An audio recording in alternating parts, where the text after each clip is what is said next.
यहाँ मैं आपको किस तरह से इंच टेप से मेज़रमेंट लेना है वो बता रही हूँ। आपको मिडल में से एंड तक आपका मेज़रमेंट लेना है इस तरह से।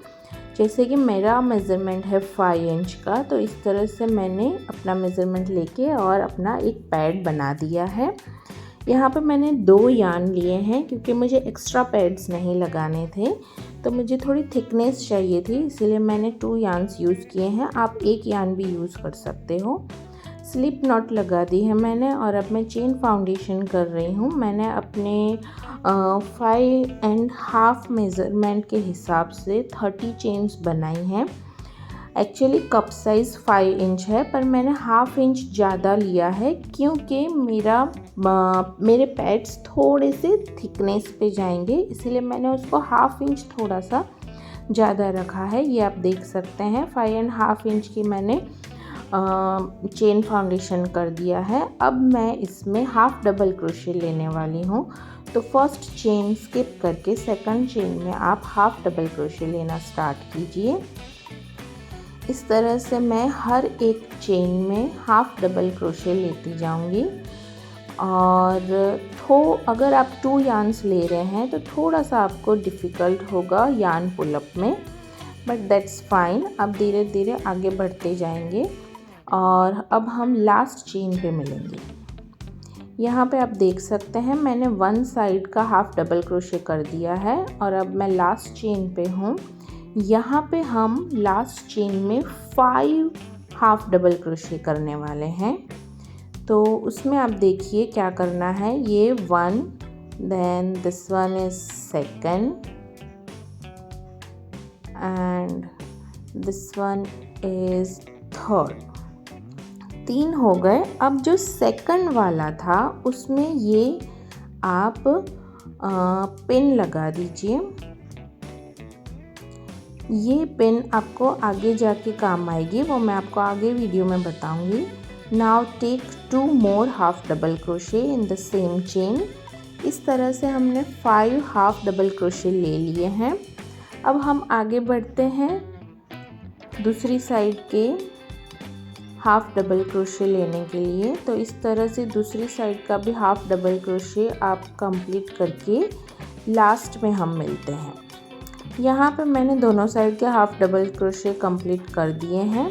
अब एक चेन लेके प्रोजेक्ट को टर्न ओवर कीजिए और बैक लूप में, देखिए ये फ्रंट लूप है, this one is back loop, तो आपको बैक लूप में हाफ डबल क्रोशे लेना है।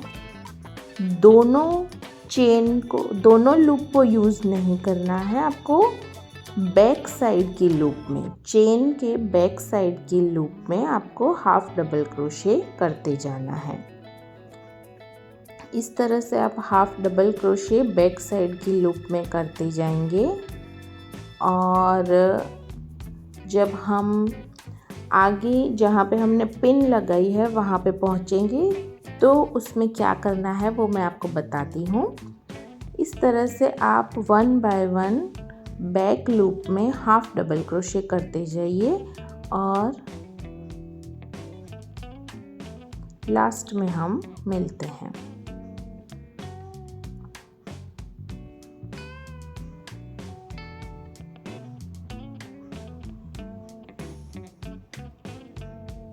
ओके, यहाँ पे आने के बाद अब क्या करना है, तो ये पिन को खोल दीजिए और वो जो चेन थी उसमें फ्रंट लूप या बैक लूप नहीं, उसमें पूरे स्टिच को आपको लेना है। हुक डालिए पूरे स्टिच में, यार्न पुल अप कीजिए और वहाँ पे 3 हाफ डबल क्रोशे बनाइए इन द सेम लूप, क्योंकि हम अब पैड को एक्सटेंड करने जा रहे हैं। तो पैड को एक्सटेंड करने के लिए आपको वहाँ पे 3 हाफ डबल क्रोशे लेने हैं और उसमें सेकंड वाले हाफ डबल क्रोशे में इस तरह से पिन लगा देनी है। जैसे ही आप पिन लगाएंगे तो आपका ये मार्क बन जाएगा कि यहाँ पे आपको वापस पहुँचना है। अब again from the next loop आप स्टार्ट कीजिए बैक लूप में हाफ डबल क्रोशे करने का। और इस तरह से बैक लूप में हाफ डबल क्रोशे करते जाइए। लास्ट में हम वापस मिलते हैं। यहाँ पे ये देखिए मैंने एक पैड ऑलरेडी बना दिया है जो मेरी कप साइज़ का है। यहाँ पे 1 चेन लेके प्रोजेक्ट को टर्न ओवर कीजिए और अगेन बैक लूप में हाफ डबल क्रोशे लेना स्टार्ट कीजिए। ये बहुत इम्पॉर्टेंट पार्ट है। अगर आप 1 चेन एक्स्ट्रा नहीं करेंगे तो आपका पैड का जो लाइन है वो सेम नहीं रहेगा, आगे पीछे हो जाएगा। इसलिए 1 चेन एक्स्ट्रा लेना मत भूलिएगा। And then from the next chain back loop में आप इस तरह से हाफ डबल क्रोशे लेते जाइए और अगेन हम दूसरी साइड पे मिलते हैं। ओके, यहाँ पिन निकालिए और पूरे के पूरे स्टिच में से हुक डाल के यार्न को पुल ओवर कीजिए और सेम लूप में 3 हाफ डबल क्रोशे लीजिए और सेकंड वाले हाफ डबल क्रोशे में आप ये पिन लगा दीजिए। अब ये आप पे डिपेंड है कि आपको कितने साइज़ का कप बनाना है। मैंने यहाँ पे 14 लाइंस बनाई हैं, वो मैं आपको काउंट करके बताऊंगी आगे। इस तरह से आप बैक लूप में हाफ डबल क्रोशे लेते जाइए तो आपका पैड धीरे धीरे एक्सटेंड होता जाएगा।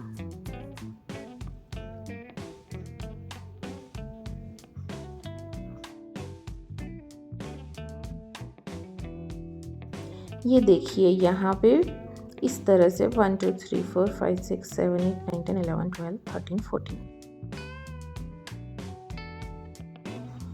तो यहाँ पे मैंने अपना पूरा का पूरा पैड रेडी कर दिया है। जैसे मैंने आपको बताया था, आपको हाफ डबल क्रोशे लेते जाना है बैक लूप में और जो एक्सटेंडेड पार्ट है वहाँ पे आपको पूरे के पूरे स्टिच में 3 हाफ डबल क्रोशे लेते जाना है।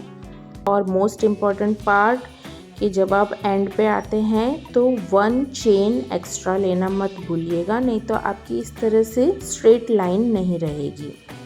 अब यहाँ पे मुझे ये पैड्स किसी और टॉप में भी यूज़ करने हैं, इसीलिए यहाँ पे मैं कट करके और इसको लॉक कर दे रही हूँ। यहाँ पे स्लिप स्टिच ले रही हूँ। अगर आपको किसी और टॉप में ये पैड्स यूज़ नहीं करने हैं तो आप इस तरह से मेरा पार्ट 3 देखिए। पार्ट 3 में मैंने ब्लाउज़ का बैक साइड बताया है, वो बैक साइड स्टार्ट कर सकते हैं। जब हम बैक साइड बनाएंगे तो इस तरह का बैक साइड दिखेगा, वो आप देख लीजिए यहाँ पे। और अब हम मिलते हैं हमारे पार्ट 3 में जो आपको बैक साइड का ब्लाउज़ बताएगा। Thank you.